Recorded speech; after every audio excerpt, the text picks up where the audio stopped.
beyond the skies. You and I, we're breaking bounds on Baobab.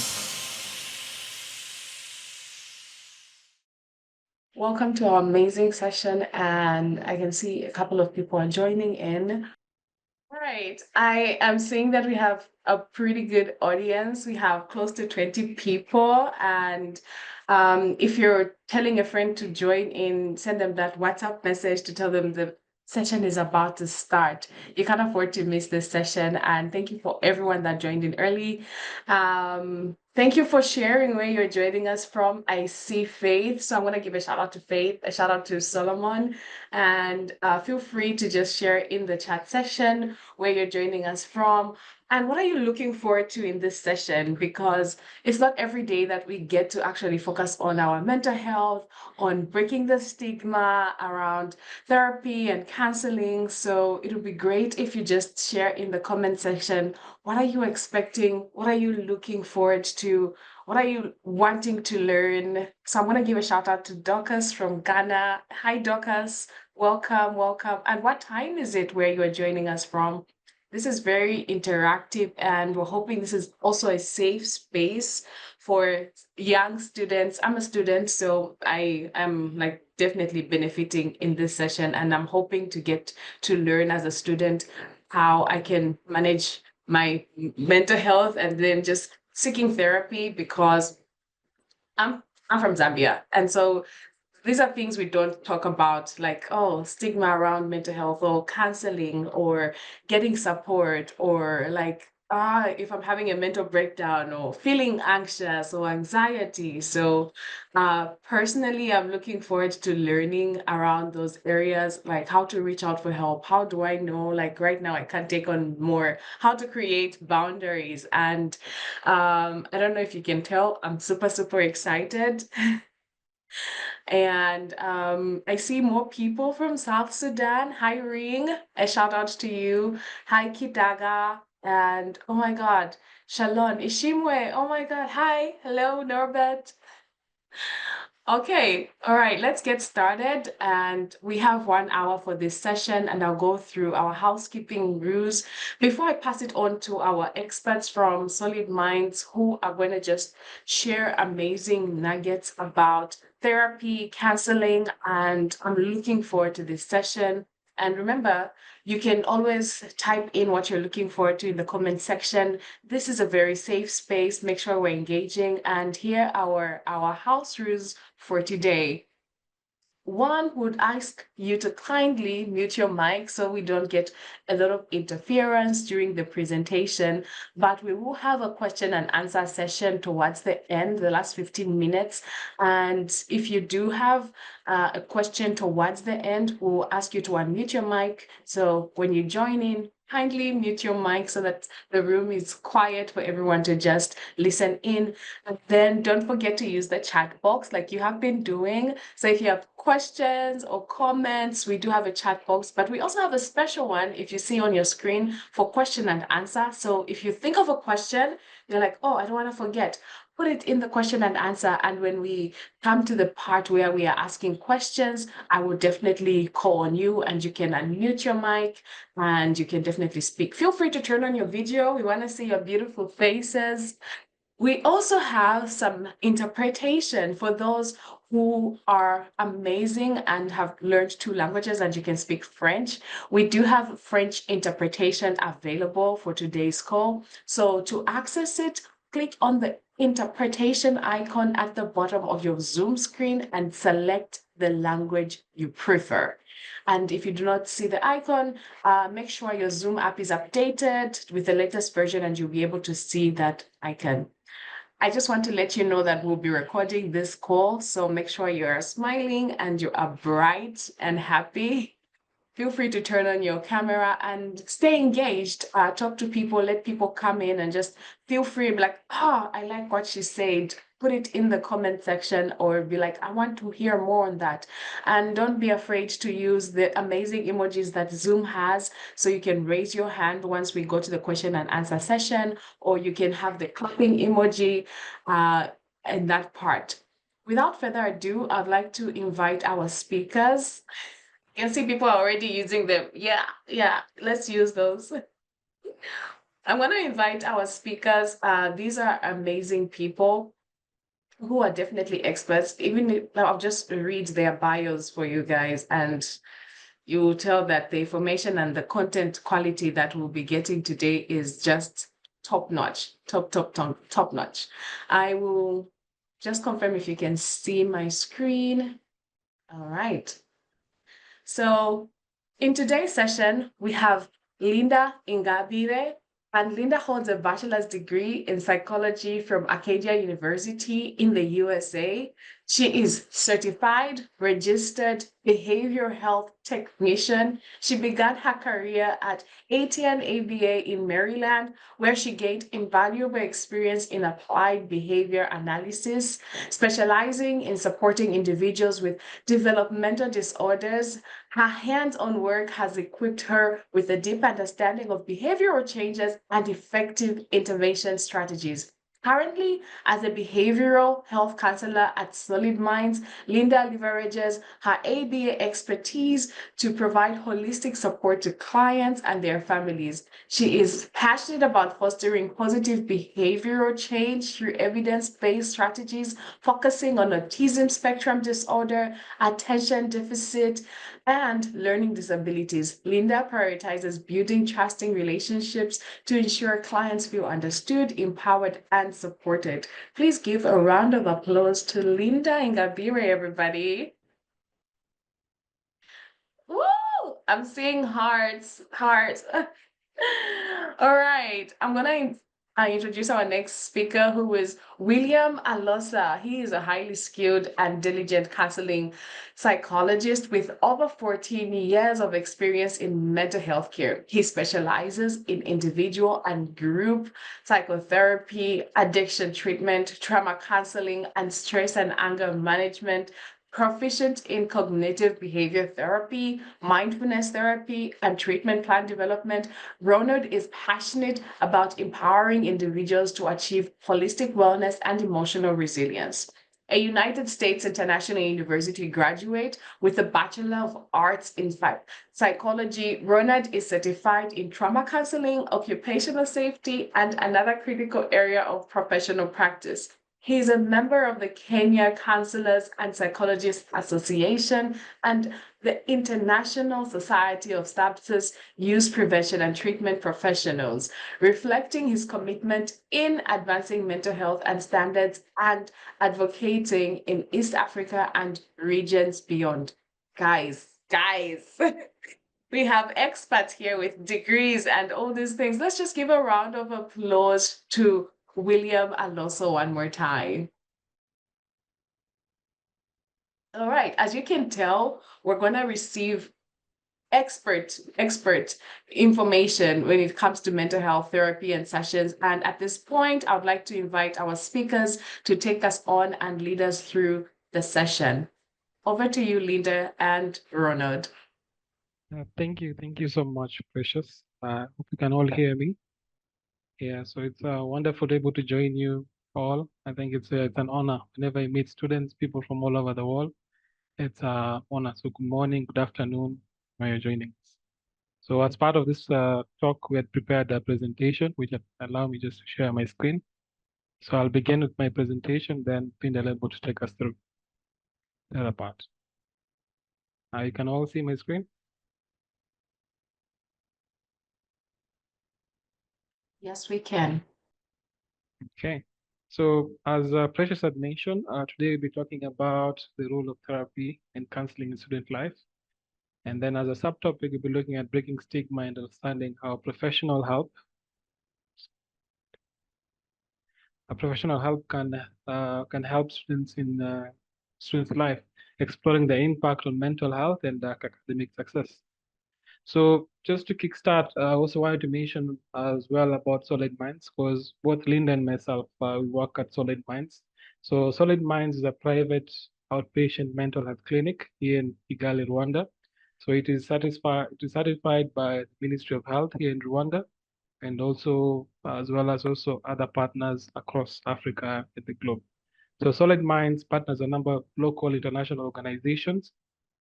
We also have a team of globally trained professionals as well from all over the world. Some of our services at Solid Minds include employee wellness programs. We also work in direct clinical care, we deal with couples, adults, families as well. We also do trainings, workshops, supervision as well. And then lastly, we also deal in mindfulness and body work.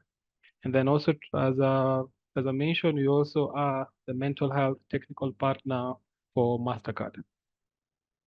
So just as able to show you a picture of some of the countries we normally work, some of where our partners are, talk about Morocco, Senegal. So we have 24 Africa-based partner organizations, so which is also growing. We also have 4 European-based partner organizations, 2 based partner organizations, 4 newly acquired partner organizations as well in Canada, 1 in Central America, 1 in Middle East, and then we also technical partner to 2 other organizations as well.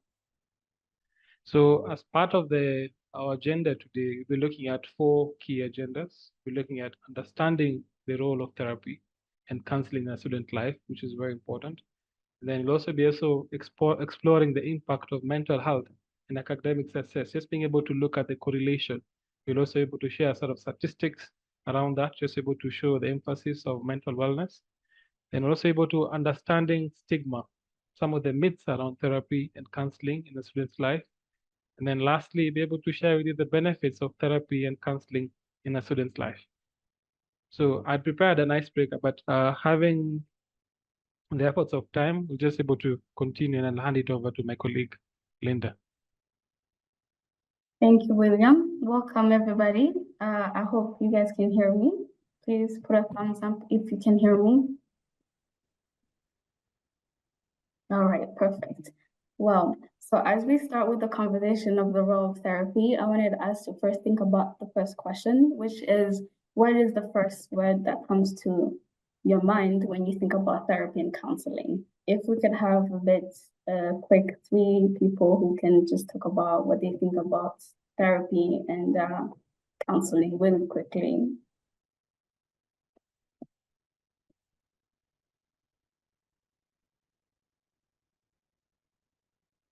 If there's not any thoughts, it's okay. I can kind of give a bit of a background. When I ask a lot of people what it means to them, therapy and counseling, sometimes people think it's sometimes like an invention of privacy.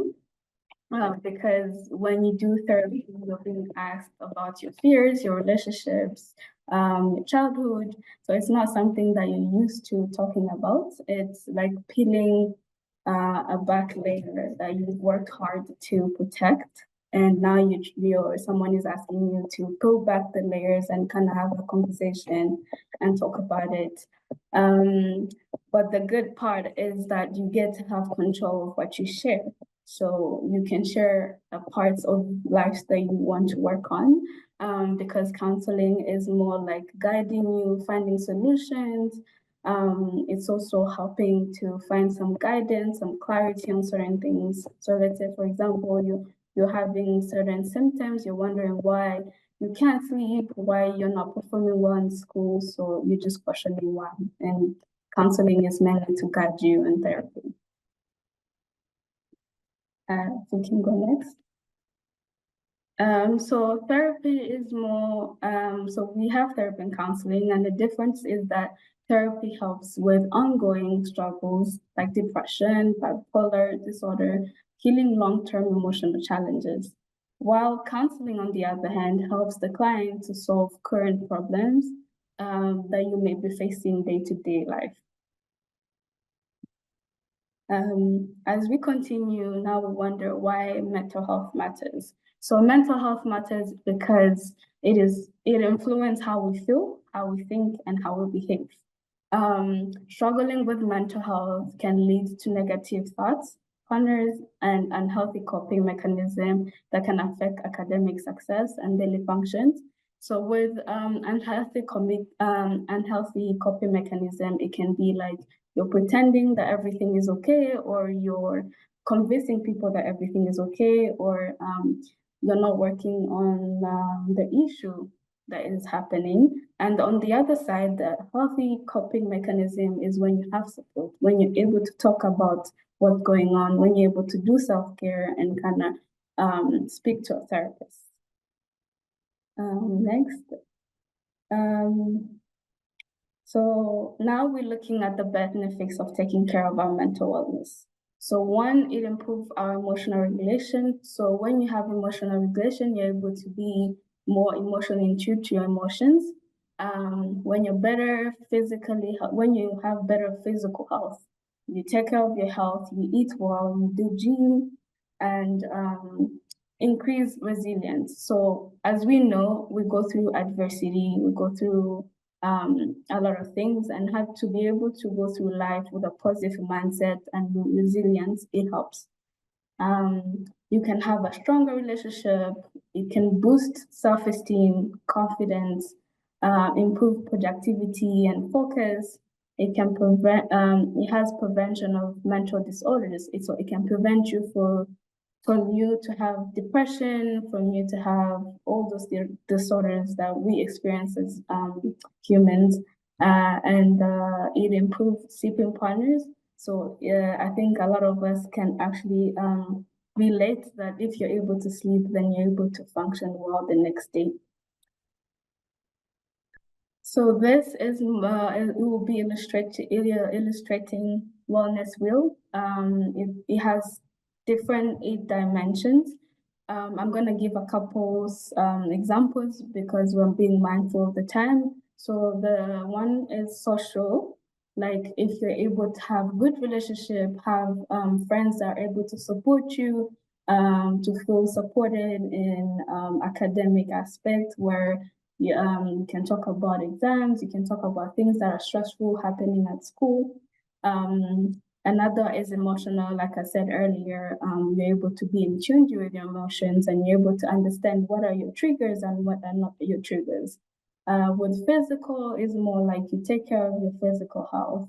And as you can see, there's occupational, environmental, intellectual, spiritual. So all these aspects, they cannot interconnect. And it helps us to just have a balance, have a lifestyle balanced.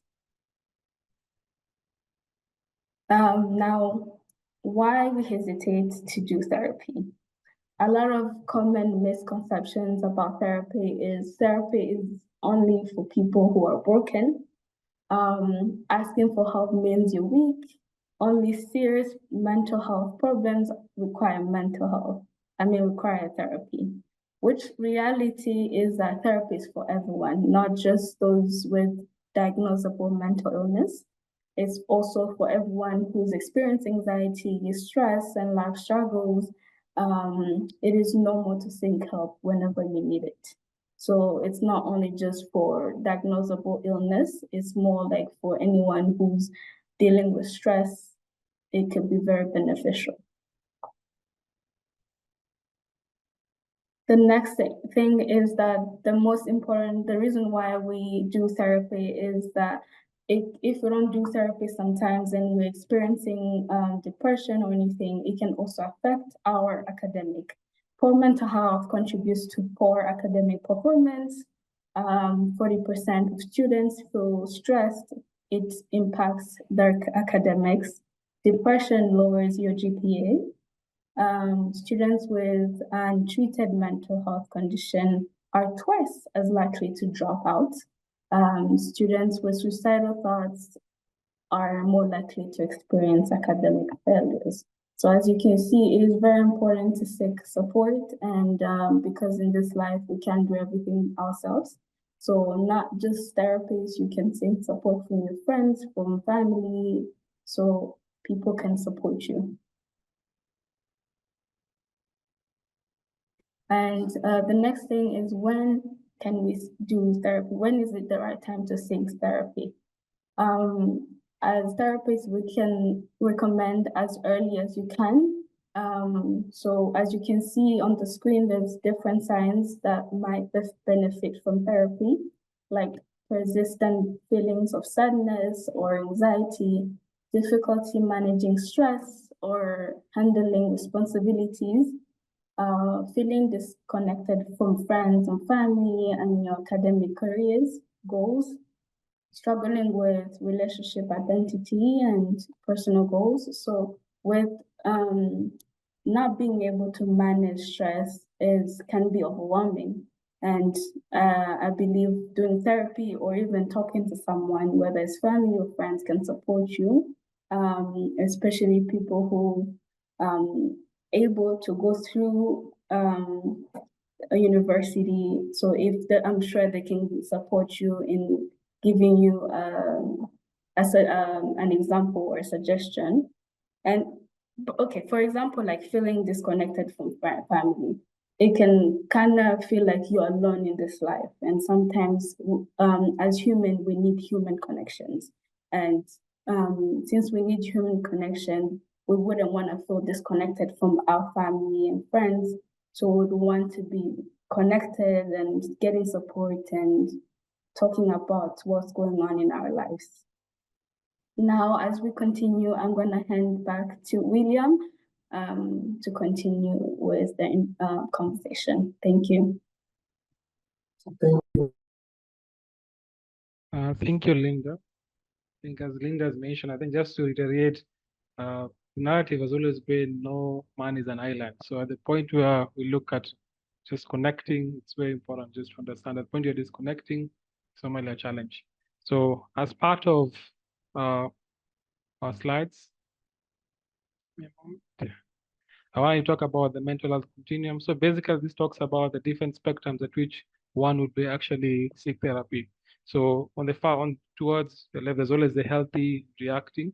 So at this point, looking at just the healthy, there's aspects of normal mood fluctuations, taking things in stride, normal sleep patterns, physical, socially active as well, usually self-confidence, comfortable with others. At the point where there's aspects of reacting, irritable, nervousness, increased worry, these more or less would require sort of self-care, social support, be it from peers, friends, and family. And looking at now, the extreme is normally where one would need professional care, where one is injured. And when I talk about injured, talk about somebody who's having anger issues, anxiety. Sometimes we talk about even having panic attacks as well, sadness, where you're having moments of tearfulness without sort of understanding why you're tearful, hopelessness, worthlessness, even at the point where there's this decreased performance academically, because as a student, your performance matter a lot. And once you realize that the performance is dropping, is normally at the point where one is injured. And even at the point where now on the extreme end where one is ill, we talk about having panic attack, depressed mood, feeling overwhelmed, constantly fatigued. I'd mentioned because having had, this will be now my 15th year, at the point where one is constantly, even you're resting, you're sleeping, but even at the point where one wakes up, they're even more tired than when they went to sleep, would definitely show need for professional care, which is very important. So this basically just shows the different levels one can be at, and then just aspects of how mental wellness is key to it. Then some of the common myths, we also want to share one of the common myths. So the first myth is therapists just listen and don't offer real help.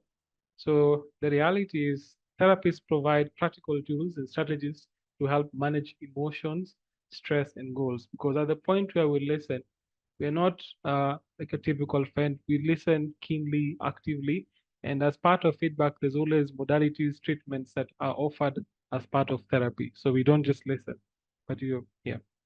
And the second myth is therapists tell you what to do. So this is actually quite contrary. Therapists guide you, discover your own solutions, and help you understand yourself better.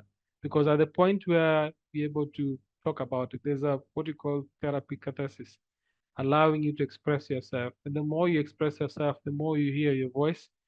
In essence, you're able to take yourself out of the picture of what is actually going on around you. And through that, through as we guide you through the session, you're able to discover solutions and sort of options that are available to you. But the end choice ideally lies with you as a client. So next we look at some of the growing need for mental health support. And here I think we felt it's important to also share with you statistics. So some of the statistics around mental health support is college counseling center utilization increased from 6.6% in 2007 all the way to 11% in 2017, and I'm sure it's continually growing as we are in 2025. So more than 60% of college students met the criteria for at least one mental health issue between 2020 to 2021, and this was a time when COVID was at its peak, so definitely showed the need for it. And having been a therapist for 10 years, one thing I realized that post-COVID, society is bound to suffer a lot from depression, anxiety, even cases of mixed. So that more points to the need for mental wellness. Then the impact of mental health on academic performance. So as part of my journey through my career, I've gotten the chance to work in mental health institutions. I've also gotten a chance to work in academic institutions. So with mental health conditions can lead to lower GPA and higher dropout rates. Because at the point where I would always say there is no health without mental health. So at the point where the health is affected mentally, chances are it affects all aspects of your life, your GPA, your friendships, and so forth. And once your GPA is affected, you find yourself in sort of like in trouble in the school and so forth. So leading now to dropout rates. Students who received counseling were 51% less likely to withdraw from school because at the point where there's validation to some of the challenges one is going through, even in cases where you're a student in a new country, new environment, that help mental wellness uh, helped a lot in just being able to give the push to want to continue and able to graduate as well. Then starts around therapy and counseling. So other stats are 66% of college students report that counseling services improved their academic performance. So at the point where you're hard, listen to, you're able to look back and reflect, where did I go wrong?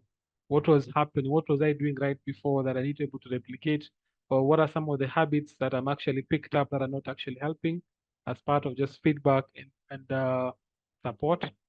And then therapy provides a safe space for students to express emotions and manage stress. Because one thing you have to realize that stress is part and parcel of life. Yeah. Right now, most of your students, you're also looking onto transition now into the workspace. So it's always different stresses at different points in life. So you look at how do you allow to validate some of the stressors, some of the emotions that you're going through. And being some of your students, you're also looking at also balancing as well, relationships as well. So emotions trickle a lot into our mind and how it affects how we think as well. So to also provide that safe space. The other statistics around therapy and counseling is only 14% of students use college health services when needed. And I think interesting to this is at one point, one of our past partners in South Africa mentioned about at the point of crisis, majority of the people who seek mental health are male students, which was more of like a surprise to us. And the reason behind it was males tend to seek therapy at the point where there's a crisis, whereas the females seek therapy as a continuum. So they don't wait until the point where it's a crisis to be able to seek therapy. So a lot of times just more about the awareness and also the structures around it to be able to support. And then some of the last statistics is long waiting lists and provider shortages limit access to counseling. So you find schools utilizing technical partners like ourselves and others that are around them in the society as well. Then innovative approaches to student mental health. One thing, having worked with, as I had mentioned in the previous slide, over 24 partner organizations in Africa, one thing that has really come up a lot is peer counseling programs, whereby they benefit a lot, 60% of participating students. So when you talk about peer counseling, is more about student to student. So you talk about students who have been identified, who are trained, who have been equipped with the skills in terms of mental wellness, who are able to support their peers. Because we also found out that at the point where you're talking to a fellow student, able to understand you better. But in cases where the extreme crisis, just that I mentioned from the continuum, when one is having injured or ill, then they'll be referred to a specialist in that regard. Then the other innovative approach to student mental wellness is virtual health services like Timely Care provide 24-hour access with 75% reporting improve mental health. In some cases also we have seen now AI as well coming into play. We have seen innovations in some of our partners whereby they have innovation which primarily upon certain texts, you're able to receive feedback from the AI program.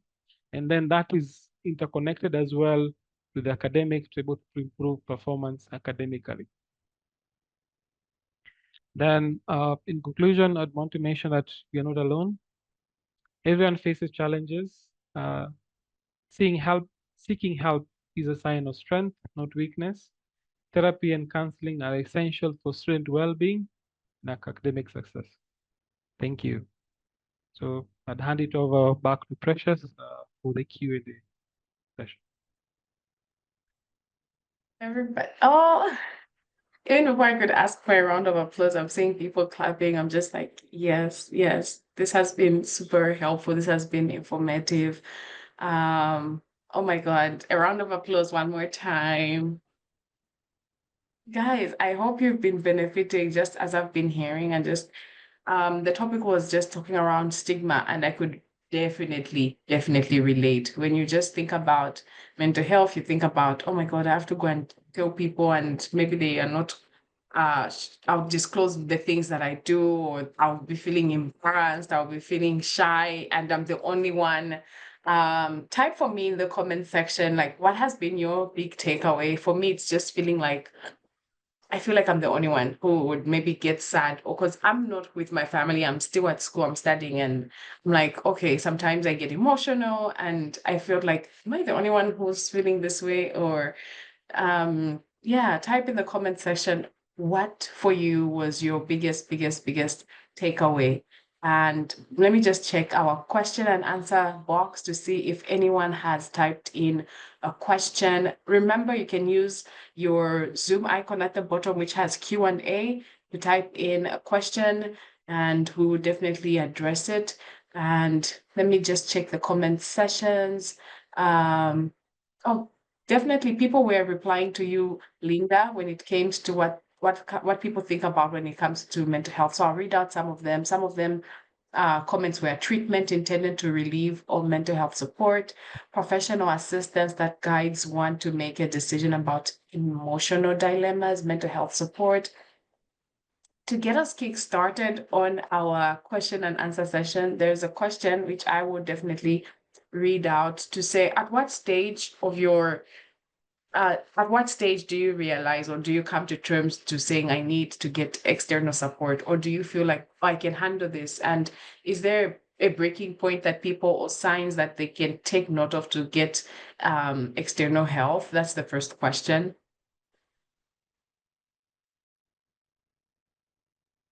Yes, thank you, Precious.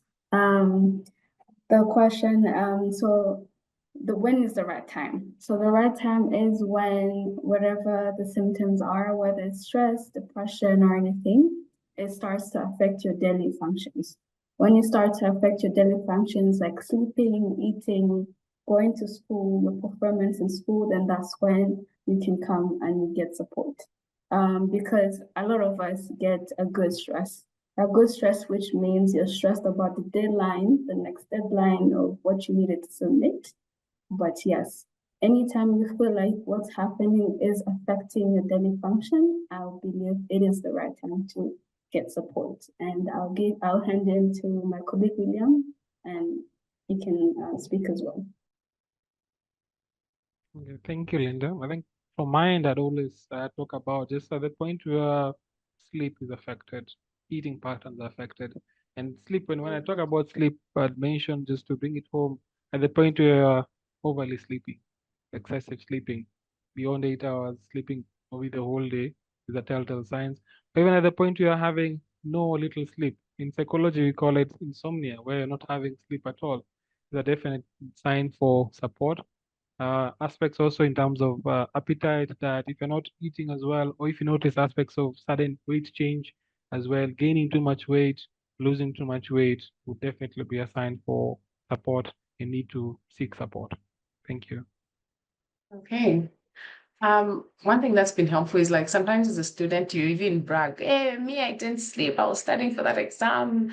And you're just like, oh, I'm a student. Students don't sleep. And I think maybe for the longest time, we brag about the wrong things. I don't know if anyone can relate, but yeah, bragging about the wrong things and always putting my health second instead of putting it first. Because sometimes you go into that exams and just be like, oh, I spent the whole night. In Zambia, we call it zeroing. Like you go through 0, 0, 0. So you're just like, zeroing the whole night. But I think you might go into that exam with your mind now super tired and you're not focused, or taking energy drinks. But I think you perform better, you perform best when your mind is sharp, when your mind is alert, when you are sleeping, when you're eating, and also taking care of yourself. Martin had a similar question, but Martin, do you want to unmute? Because I feel it's a similar question, but your question on part one is how can someone know whether they need counseling for a situation or therapy for deeper emotional challenges? So maybe it's not just I'm not sleeping, but maybe it's something that you need to deal with from a past trauma or something that happened, an incident that happened in the past. How do you know, like, oh, I'm over it, or and I don't know about you guys, because my mom used to beat me in the so I'm like, is that trauma? Do I need to go deeper? Do I get anxious? So I don't know if I'm asking your question right, Martin, but feel free to unmute. How can someone know whether they need counseling for a situation or therapy for a deeper emotional challenges? Or like, oh, I have these deep problems. My parents picked me up late from school every day now. Yeah, so maybe you can ask that question. If Martin can come off mute, or you can go ahead and answer if Martin is unable to come off mute.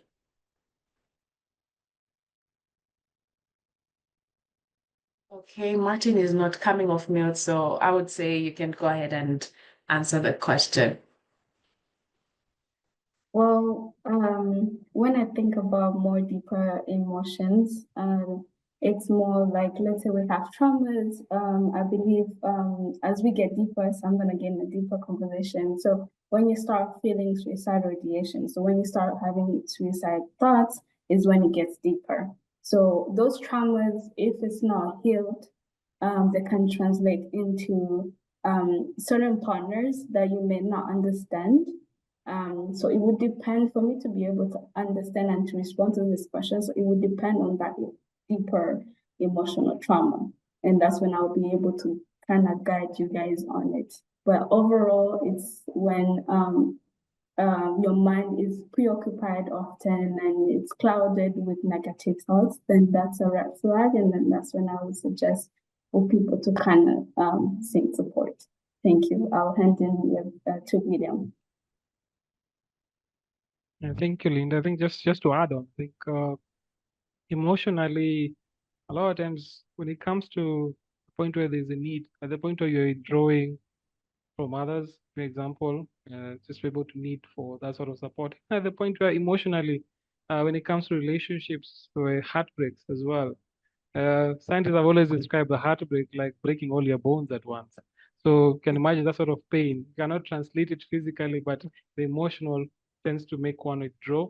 And at the point where you're constantly withdrawing, even psychologically, we also talk about when one chooses sort of darker colors as compared to brighter colors. That is also sometimes an indication where there might be a need for mental wellness and support to it.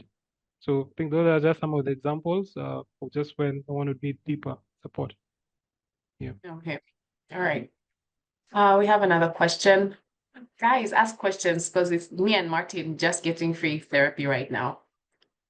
Is it normal to feel uncomfortable or emotional during therapy? And how should someone deal with that? Yeah. So I think I can take that. So definitely it is normal to feel uncomfortable because I say it's sort of like bearing your nakedness, somebody you don't know. So always at first, there's always a sort of teething problems. So you look at it from a point where, do I know this person? Will I meet them somewhere else? And the key about therapy is there always are ethics. So ethics that counselors, therapists abide by. So there's always aspects of it, confidentiality, what is shared in therapy remains in therapy. And then at the point where emotion are expressed is actually the best case scenario. I actually have a colleague who always says that if you can't cry, go to her sessions, she'll make you cry, just as a way of being able to relieve some of the pent-up emotion around it. Yeah. So, I don't know, my colleague Linda can add also. One thing I can add as well is people get emotional automatically. As you peel all those layers, you work so hard to kind of protect and not tell people. Your body also naturally you cry because as you speaking, as you're peeling all those layers, you are uncovering certain parts of you that you may not have understood or you may not have been conscious about. So as you listen to yourself and as you listen to the therapist and wonder, and you now understand why you're feeling certain symptoms, that will help you. And that's naturally, it uncovers your body. As you if for the longest you're not able to verbalize your emotions, your body will also take it out.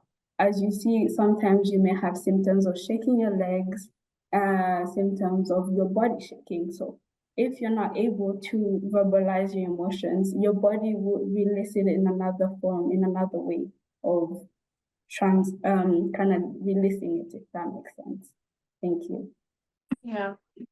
This question is for Linda. Linda, what steps can you take to improve your peace of mind regarding your university program, especially if you're feeling uncertain or stressed about your studies? Yeah, Linda, for you. Just to clarify, is the question is asking what are the next steps to take after graduating from school, from universities? It's not full stressed. I'm hoping someone can clarify. Someone, if you want to clarify, please feel free. But let me just read the question one more time. What steps can you take to improve your peace of mind regarding your university program, especially if you're feeling uncertain or stressed about your studies? So this is someone who's currently in school and maybe you're stressed about what you're studying. You're not so confident in what you're studying. And yeah, some of these questions you need to give us some context as well. Yeah, so I'm assuming you're in university and you're not confident on what you're studying and you're feeling stressed about your studies, about exams, about maybe the program itself. Yeah. Yes, thank you. So when we sometimes have fear of the unknown or have uncertainty, that can lead to anxiety and stress. And sometimes when our mind and body are not in order, then that leads to also feeling anxious. So one thing I can suggest is to kind of so in visiting all the partner organizations, sometimes they do have programs or workshops that kind of support the students on helping them figure out what to do next. So they give you options. Let's say you are a psychology major, then they give you options of showing you how many things you can do next. Either you can become a counselor, you can become a therapist, you can become a clinical psychologist. So they kind of guide you into understanding what you need to do, but not only just getting some guidance from professionals, also you can do internships. I guess that would help, kind of shadow someone who's doing something similar that you want to do, something you're interested in. So let's say you're interested in business, you can shadow someone who has had a business that has been successful, and just to understand what the steps they took to get there. So that's one of the things I can suggest, and I'll hand them to William. Maybe he might have something else to talk about. Thank you. I think just to add my 2 cents, it's also, I think most universities also have what you call academic advisors as well. So at the point where you're not doing well academically, they're also able to support on that. Because when it comes to academics, they're able to understand what are some of your strengths, what are subjects you're doing well in, then be able to guide you in terms of career as well. Thank you. Okay. Okay. So instead of having both of you answer, one of you can take this question so that we can take on more questions. I have a question in the Q&A session. So if you want to raise your hand, if you want to unmute or just come off mic, this is a safe space for everyone. So you can be the brave one, you know. We have a question from Norbert. How do I know that I am emotionally well after maybe a relationship breakup? You may be feeling emotional and mentally well, but still your academic performance is still poor, still wanting or poor. So I have had a relationship breakup. How do I know that, oh, after the breakup, now I'm fine, I'm okay, I'm on top of my game? But maybe your performance, will that be reviewed in your academic performance, or how can one know that they're actually doing better after a breakup? Yeah, so I'll take that on, Precious. Because a lot of times I haven't been in relationships, and even for myself, at the point where after a breakup, there's always need for time. Because at the point where you quickly jump from one relationship to another, chances are a rebound and it's not bound to last. So a lot of times at the point you go through a breakup, as I said, emotionally you'll feel yourself withdrawn, your self-esteem will be affected. So in that sometimes also translate to the classroom where you find yourself not as outspoken or engaging when it comes to the classroom, because you find somebody even sort of like stargazing. They're there in class, but they're busy thinking about other things as well.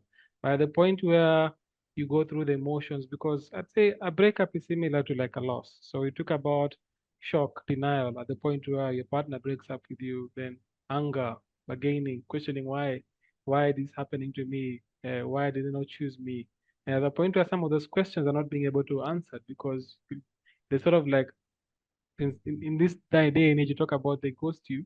So people talk about, I'd mentioned about depression coming into play, going through the cycle and so forth. But then at the end of it, the body, I'd say, is well and capable of dealing with a lot of these emotions. So we talk about the bounce back effect.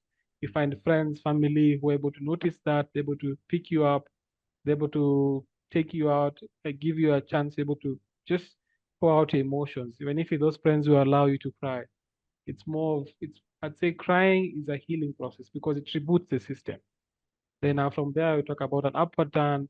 And then eventually one goes through acceptance and hope.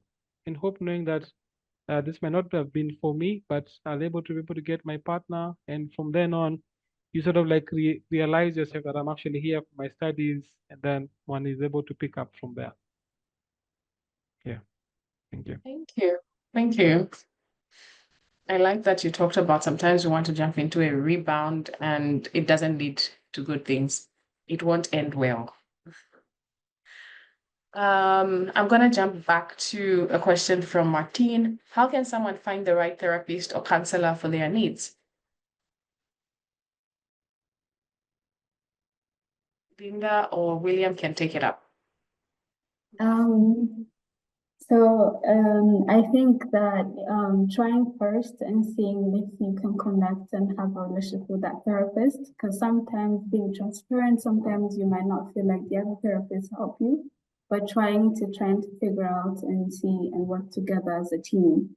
Because being transparent, I had to do my own therapy before I started therapizing people. And for me, my first session, I didn't feel like I was being supported. And sometimes you have to try to keep trying to find your own therapist. And the way you find your own therapist is when you start understanding and having some clarity and feel supported and trying to figure out and finding solutions. So if you really feel supported and it's clear to you on what's going on, then that is the right therapist. But if sometimes you can quickly have a quick assessment in your mind and you're like, I'm not feeling supported, then it's a way to now think about, oh, how can I find another therapist that can support me best? Thank you. Right. Thank you so much, Linda. Actually, there was a time I was looking for a therapist earlier this year, and I had to figure out like what do I want? I want someone who's a Christian because I'm like, I don't want them to give me advice that I'll start doubting. So I had to write myself a list. I also wanted a woman, like someone who's female that I can talk to and feel safe. So identify certain things like this is what I'm looking for. And then most of them have like a consulting session before you go into therapy. So even in that consulting session, ask them questions as well, like, hey, what are your beliefs in, or what do you think about this? That way you're also, because some of the times you're the one receiving help, but you want to make sure you're receiving sound help from the people you can listen to. So make sure you can also listen to them, because you might be getting help from someone and just like, I actually don't think that, I don't believe that. So it's also an opportunity in that like intake session with the therapist. You ask them questions like, what do you believe in this? Like, tell me about your background.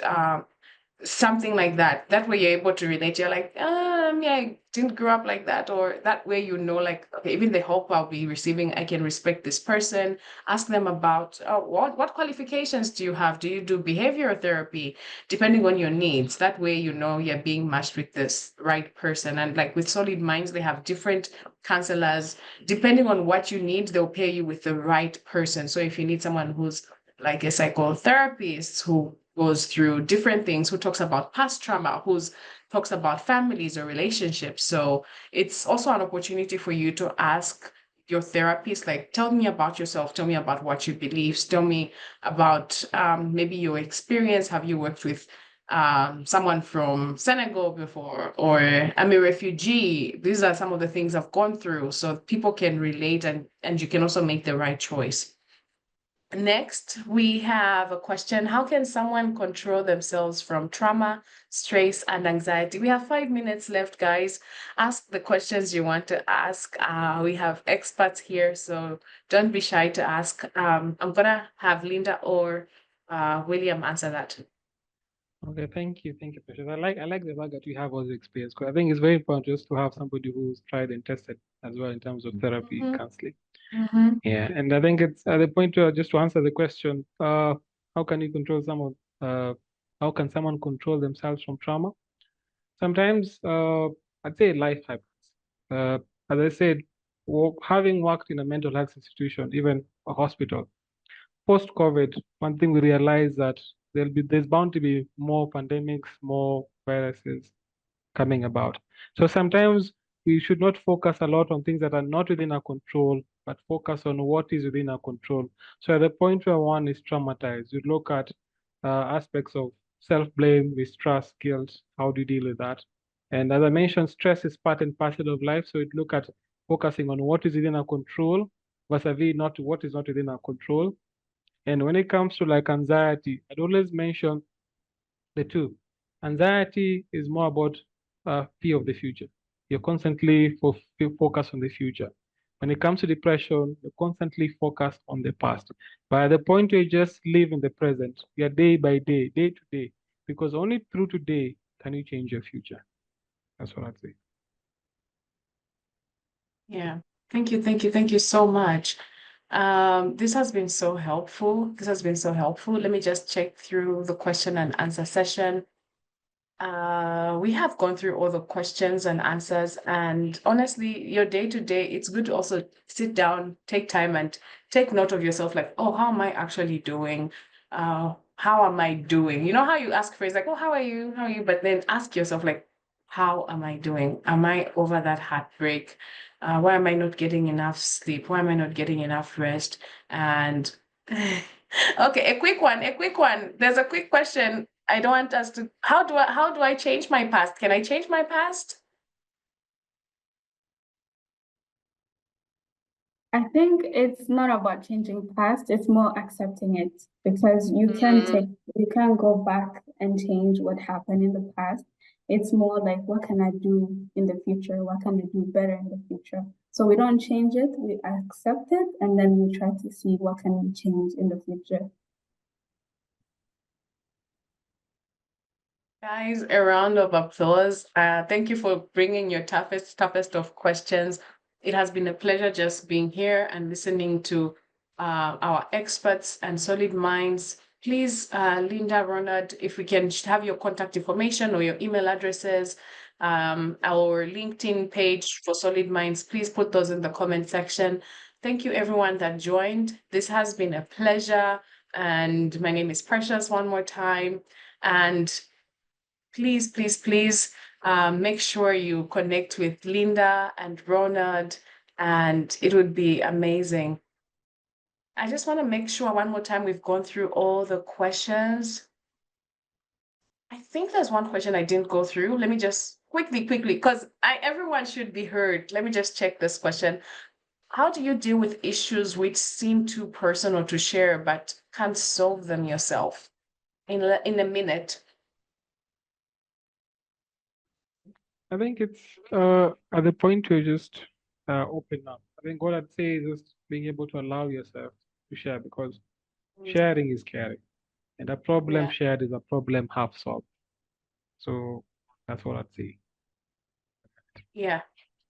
Sometimes we have to be brave enough to share, and it's not easy, like just sharing, but then, it's the first step to healing. It's like you go to a doctor and be like, oh, I have a wound, and it will hurt a little, sharing and being personal, but it's a step to healing. So thank you so much. I am sure now we have answered all the questions. I hope this has been insightful. We're going to have some music in the background just as we go out. And thank you, everybody. Thank you, Linda. Remember, you can type in Solid Minds on LinkedIn, or where people can follow you or people can find you in the comment section. And thank you. Goodbye, everybody. Beyond the skies, you and I will break